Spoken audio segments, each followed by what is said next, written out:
Let's rewind, not to the gleaming tech campuses of the 2000s, but to the late 1980s. The internet was still a niche thing for academics. Cell phones were the size of bricks, and the idea of sending an email from a handheld device, that was pure science fiction. This was the world of Thomas J. Campana Jr., an inventor from Chicago whose mind just seemed to operate a few years ahead of everyone else. Campana was the son of a milkman, an Air Force vet with an engineering degree who just loved to invent things. He was awarded about 50 patents in his career. Back in 1990, he had his big idea, a way to get electronic mail onto wireless networks.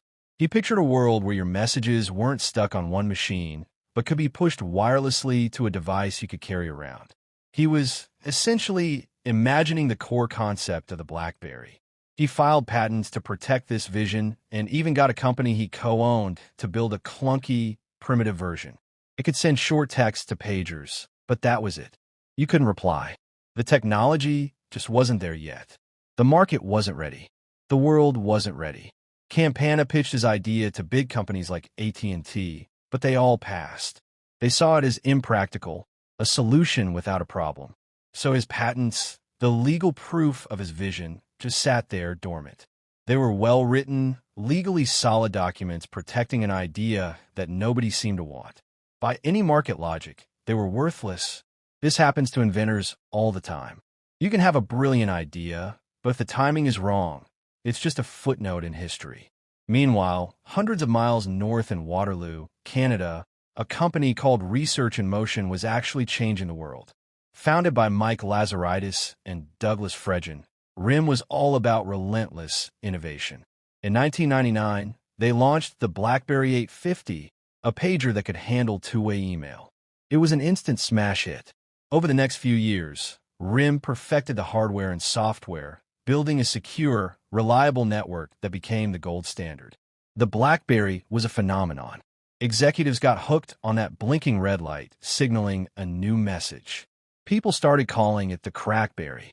RIM was a true success story, a company that had out-innovated giants. They built their empire from scratch, with brilliant engineering and a real understanding of their customers. They were the heroes of the story, the builders, and they were completely oblivious to the ticking time bomb, wrapped in the legal language of Thomas Campana's old patents, that was about to go off. Thomas Campana, the inventor, was persistent. He knew his patents were valuable, even if no one else did. But he was an inventor, not a lawyer. Trying to enforce a patent against a huge company is a brutal, insanely expensive fight. So, in 1992, he partnered up with a sharp patent attorney named Donald E. Stout. They formed a new kind of company, one with no real offices, no engineers, and no products. Its headquarters was basically Stout's house. They called it NTP, Incorporated.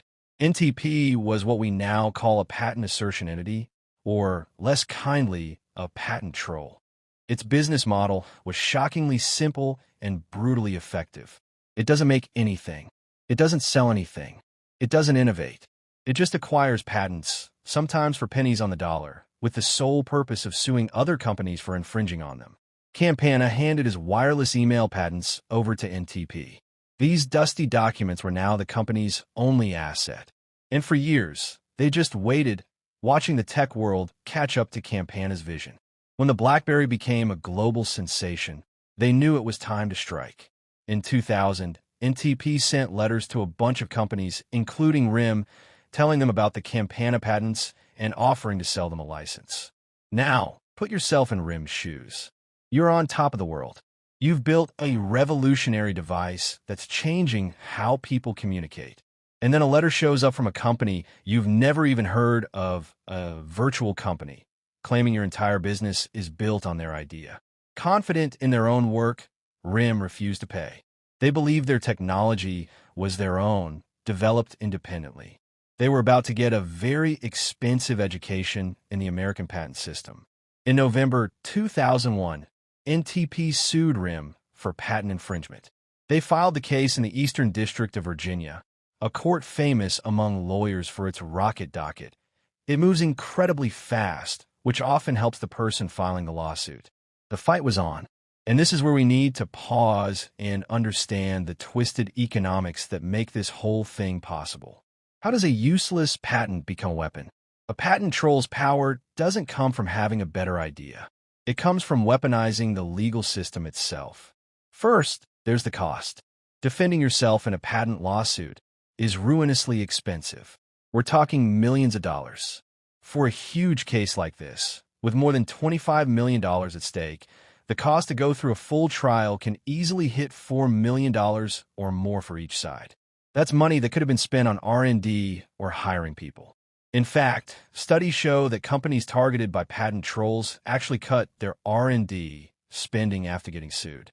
It's literally a tax on innovation. The troll's business is lawsuits, so for them, it's an investment. For the company being sued, it's a catastrophe. A troll might demand $300,000 to go away. For a startup, paying that is awful, but it's way cheaper than a $2 million legal bill to prove you're innocent. So you pay. It's a shakedown, all done perfectly legally. Second, there's ambiguity. A lot of patents, especially older software patents, are written in really broad, vague language. A patent from 1990 for a system for transmitting electronic information could be twisted to cover technologies the inventor never dreamed of. A lawyer can argue that a modern smartphone falls under the umbrella of their old, dusty patent. It can take years and millions just to argue over the meaning of a single sentence. And the third weapon is the threat of an injunction. This was the nuclear option hanging over RIM.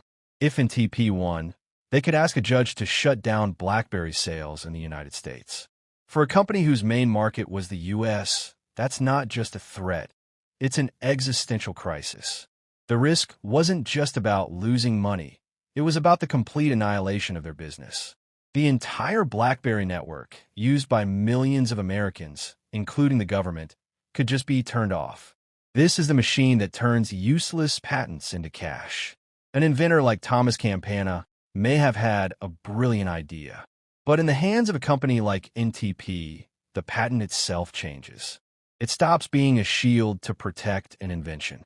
It becomes a sword. Its value is no longer tied to creating a product, but to its power to create a lawsuit. The legal war between NTP and RIM was a brutal, multi-year saga. RIM, the innovator, was furious. They were convinced they had done nothing wrong.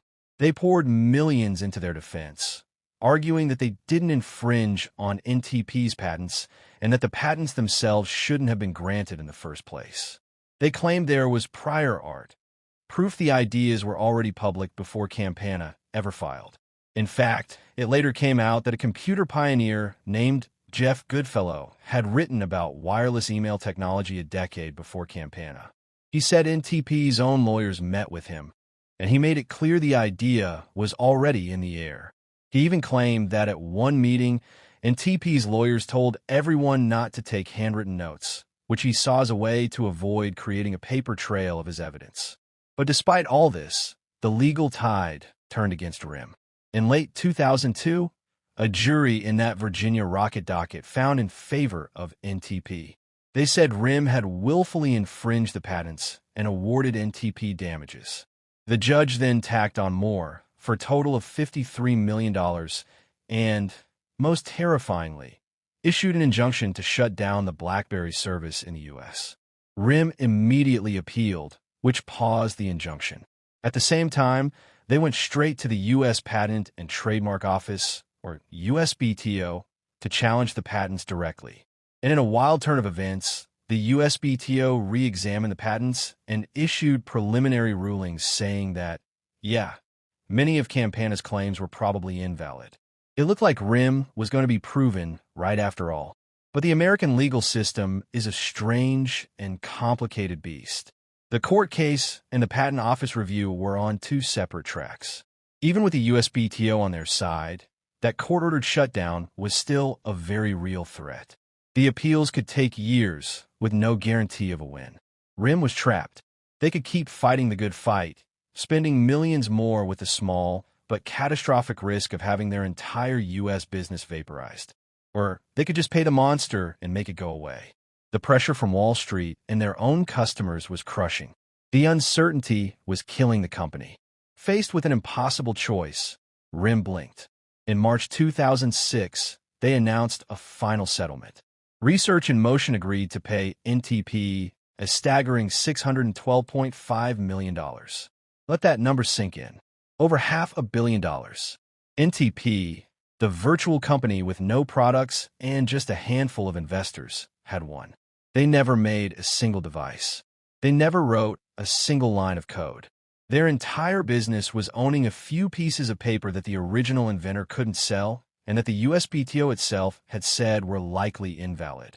They had used the cost, complexity, and risk of the legal system to turn those dormant patents into a massive payday.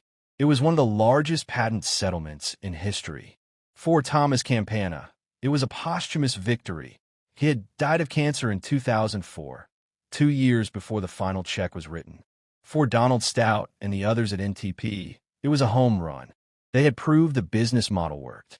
You don't need to build a better mousetrap.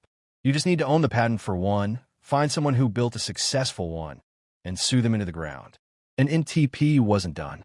With their newfound fame and fortune, they went on to sue other major mobile companies, including Palm, and later, giants like Apple, Google, and Microsoft, all using the same portfolio of Campana patents.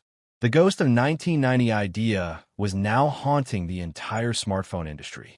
Stories like this, about the hidden systems that shape our world, are happening all the time. If you want to see more deep dives that break it all down, make sure to subscribe and hit that notification bell so you don't miss what's next.